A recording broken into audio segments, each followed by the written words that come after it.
You're listening to Eating for Eden, episode 17.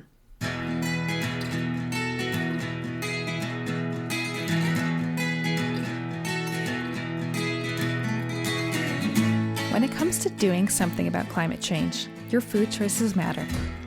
Thanks for tuning in to Eating for Eden, a podcast that takes a food-first approach to climate action. I'm your host, Jessica J. Schroeder, and I am passionate about food that tastes good and does good. I'll guide you with practical tips and help you thoroughly enjoy your food along the way.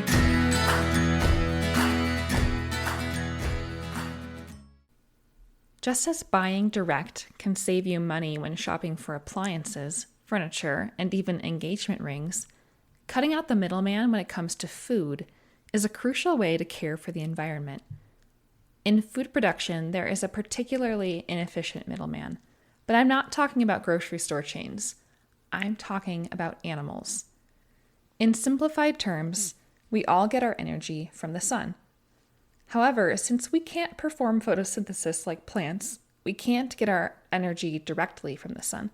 We need to consume our energy from something else that gets its energy from the sun. Enter plants. Plants get their energy from the sun, and then they convert it into forms we can access: proteins, fats, and carbohydrates. Animals also get their energy from the sun through eating plants. When we eat animals or animal products, we get the sun's energy from the plants that the animal ate by eating the animal itself or the animal's byproducts. So the chain goes like this: sun to plants to animals to us. Plants get their energy directly from the sun. Eating plants directly means we are only one step removed from the sun as an energy source. So sun to plants to us. When we eat animals or animal products, however, we are 2 steps removed. Think of eating plants as buying direct, getting our energy direct from the source, while animals serve as middlemen, bringing us energy 1 additional step removed. But the question is, how efficient are these processes? If we want to get some of our energy through animals, the middlemen, how much does this additional step cost? We need to eat. Remember, we can't perform photosynthesis, so how much does it matter what we eat? How much of a difference for global resources and the overall health of the environment does it make to eat plants directly versus eating animals? In short, the answer is a big difference. When we outsource our consumption of energy to animal middlemen, gross inefficiencies enter into the system. It turns out that animals are highly inefficient at turning the energy they consume into energy we can consume, proteins and fats from their flesh, that is, meat. Why is this? Well, just like you and me, animals need energy simply to stay alive, to exist. So while some of what they consume goes into growing the parts of their bodies that can be consumed, namely muscle and fat, and for some, organ meats, most is used to support the basic processes of living: breathing, digesting, sleeping, mooing, oinking, pecking, and so on. So what kind of numbers are we talking about here? How inefficient are these middlemen? Well, probably no surprise, when it comes to the major sources of meat from agriculture, cows are the least efficient. As massive animals, they require a lot of energy just for their basic bodily functions. For every 100 grams of calories a cow eats, it only puts out 3 calories worth of meat. That means 97% of energy input was lost in conversion.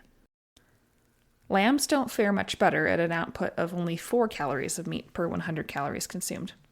So even though they're quite a bit smaller, they really don't do much better.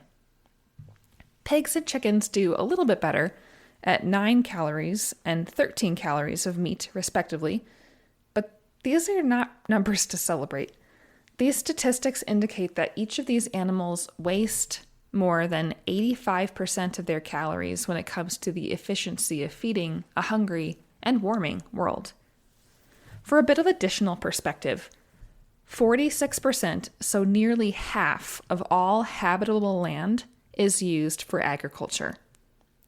Of that, 77% is used for livestock, grazing, and animal feed. That means that only 23% of all agricultural land is used to grow crops not used for animal feed. That's where crops for direct human consumption fit in. When we compare what proportion of our calories are provided from animal foods versus plant foods, only 18% of our calories globally come from animal-based foods. 18%. So the other 82% of the world's calories come from plants. So to clarify, we use a whopping 77% of our global agricultural land to produce only 18% of our calories. I'm not a mathematician, but that seems to be an unwise use of our land, water, and energy, especially in a time when imminent action is needed to curb emissions and significantly slow warming and its effects. And keep in mind, the larger amount of animal food we eat, and therefore the more that we demand of farmers, the more land we're going to need to feed them, regardless of whether the animals are grazed on pasture or confined to feedlots. Either we need land to grow feed crops, which is a key driver of deforestation, or we need even more land to graze the animals. Instead of relying so heavily on such inefficient processes, why not cut back on our meat consumption?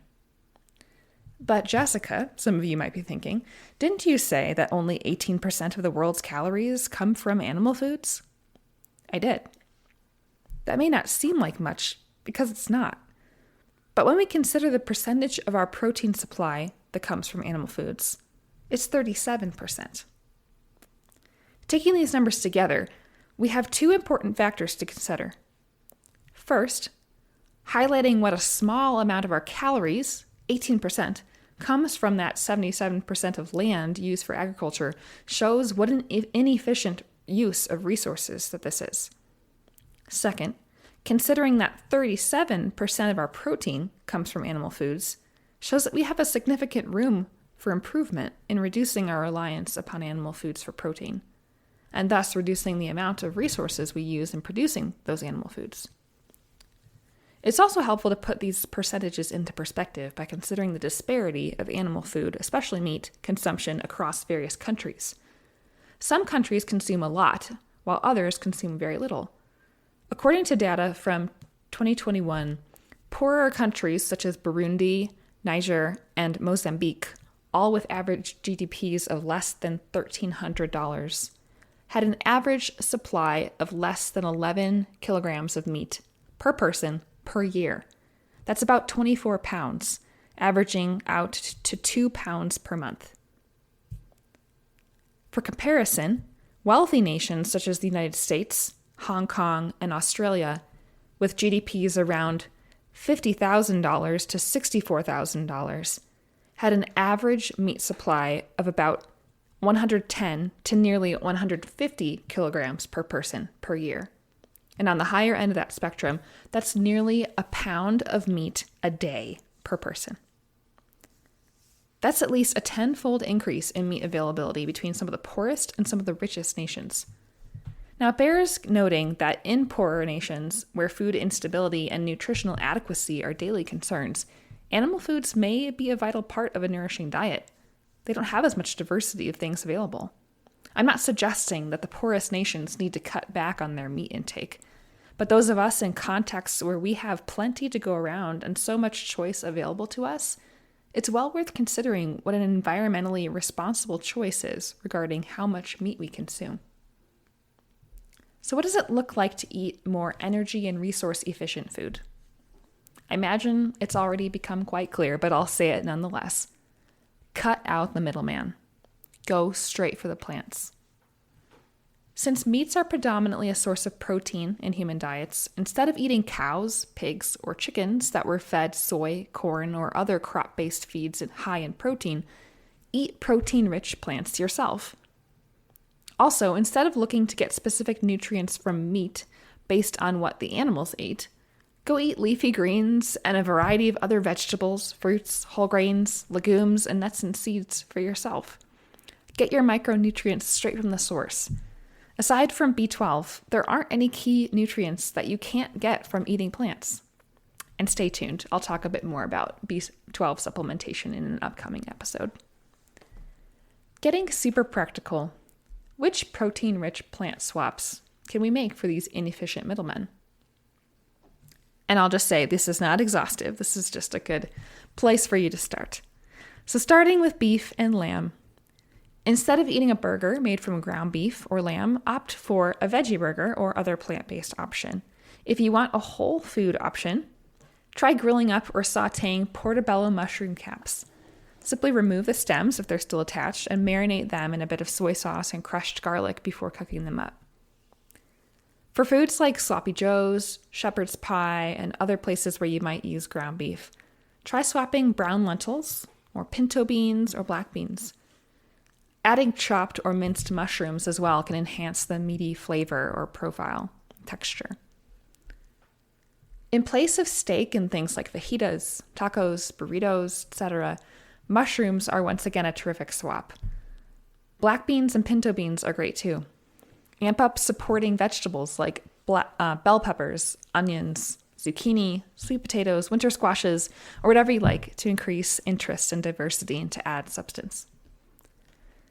In place of pork, if you're looking for something that would be like a pulled pork substitute, you can try jackfruit, which you can find canned, or eggplant, which you can roast and pull similarly to pork. Spaghetti squash is another option that shreds nicely after roasting it and can be flavored with spices or sauces as desired. For sausage-based applications, you can try making your own chorizo out of tempeh, crumbled tofu, or even walnuts. Or if you're going for more of a breakfast sausage flavoring profile, there are ways to make that as well. As I've said in previous episodes, it's all about flavor. Spices are truly what make the difference here and do the trick. In place of chicken, my recent favorite kitchen staple has been super firm tofu. I also love to recommend this as a good starting point for people who are new to tofu, since its firmer chewiness does an even better job mimicking the mouthfeel of meat than tofu's firm and extra firm varieties. I realize I just used the word firm a lot, so to reiterate, give super firm tofu a try. You can saute it, air fry it, roast it, try whatever you like. Again, remember that flavor is key. The simplest way you might flavor super firm tofu is using tamari or soy sauce for an Asian flair. I love to use it in bowls topped with a simple peanut sauce that I make. You can also opt for an oil, citrus, and herb marinade, a mix of soy sauce and balsamic, or any other favorite flavor combination that you'd like to try. Just be sure that there's salt of some sort involved, whether it's in the soy sauce or in adding some salt to your marinade mixture. Additionally, try out home-cooked beans. There are so many different kinds of beans to love. Since chicken is fairly plain, swaps abound. If you're looking for something with deeper flavor, as a dark beet might offer, try Scarlet Runner or Pinto or Vaquero beans.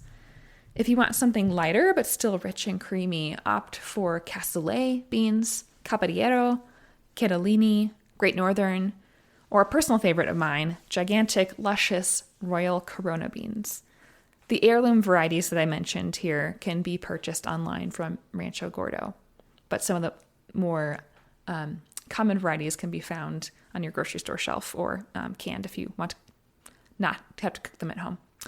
But home-cooked beans are so delicious. I really hope you'll give that a try. You can use these beans in a variety of ways, in soups, in salads, smash them up to put on toast or in sandwiches, make them into hummuses or dips, throw them into pastas, into curries and other bowls, add them to tacos. The sky is truly the limit. Wherever you'd have meat, try beans instead.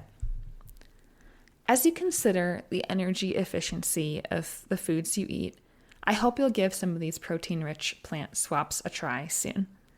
Let's vote with our dollars.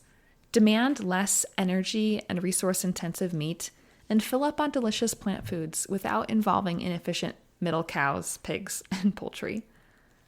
Choose a swap that you'd like to try this week and plan a meal around it. Simply start where you are, do what you can, and build from there. If you have questions or topics you'd like me to address here on Eating for Eden, I'd love to hear from you. Send an email to edenandme@substack.com. Also, if you've been enjoying this podcast, please consider leaving a review. It's a great help for getting these important words out to others. And if you want recipes, check out edenandme.com, where you can find a variety of delicious, healthy recipes to bring what you are learning into the kitchen. Finally, become an email subscriber on Substack to have new podcast episodes delivered directly to your inbox. If you appreciate the work I'm doing and want to support the show, you'll have the option of becoming a paid subscriber. That's all for now, friends. Until next time, be well.